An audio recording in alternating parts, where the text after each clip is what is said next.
Ang Kabataan Express ay hatid sa inyo ng UNICEF.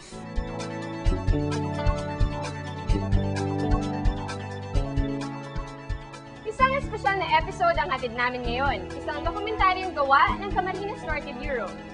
Mahabang panahon ang ginugol nila sa pagplano at pag-produce ng episode na ito.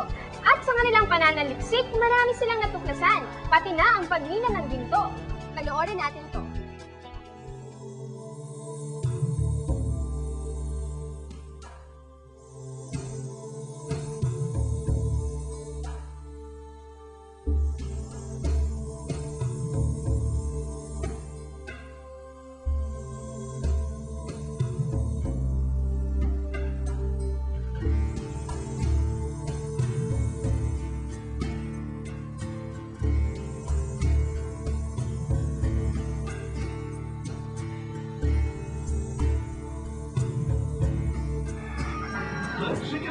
Ang ginto, simbolo ng kayamanan. Halos lahat inaasam ito. Dito sa ating bansa, isa ang ginto sa pangunahing likas yaman. Ang pagmimina nito ay isang industriyang tumutulong sa pagpapaunlad ng ating ekonomiya. Land of gold and golden opportunities. Yan ang taguri sa Camarines Norte. Isa sa probinsya kung saan matatagpuan ang pinakamalaking deposito ng ginto sa Pilipinas. Ito ang Paracale, isa sa 12 bayan sa lalawigan ng Camarines Norte. Dito raw, maaari kang makapagmina ng ginto, sa dagat, sa sapa, sa kuweba, sa bukid at maging sa ilalim ng bahay. Kaya naman ang karaniwang hanap buhay ng mga mamamayan dito, small-scale gold mining o pagkakabod. Kung ang large-scale gold mining ay hawak ng malalaking kumpanya na may mga makabagong kagamitan, ang small-scale gold mining naman ay ginagawa lamang ng maliliit na grupo at simple lang ang kanilang mga kagamitan. May iba't ibang gawain ang mga small-scale miners. Ilang gramo kaya? Nariyan ang panning o pagpapabiri. Ito ang pagsala at paghiwalay ng ginto mula sa putik gamit ang mercury. Baga, pinapakita naman. Mas magandang malinaw sa ilang balde yan? Lapor.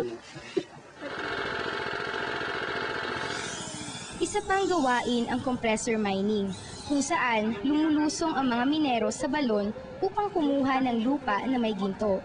Para makahinga ay nagsusuot sila ng compressor hose. Tunneling naman ang tawag sa pagtitibag ng bato na may ginto sa loob ng lagusan o kuweba. Kadalas ay gumagamit dito ng paputok tulad ng dinamita.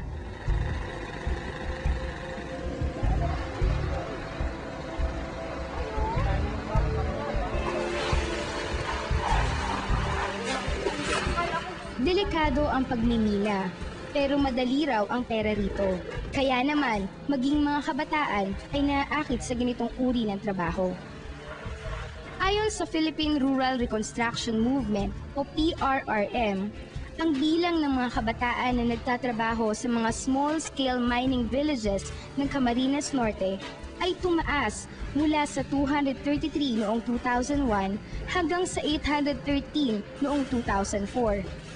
At sa 813 na kabataang ito, 533 ang matatagpuan sa minahan.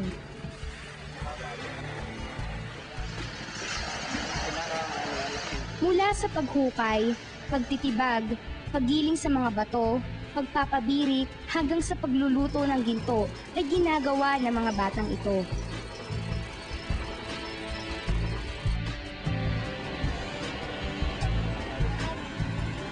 Maraming gumugulo sa isip naming mga KNN reporters tungkol sa kalagayan ng mga kapwa kabataan namin na nasa minahan. Mga tanong na nais naming hanapan ng kasagutan.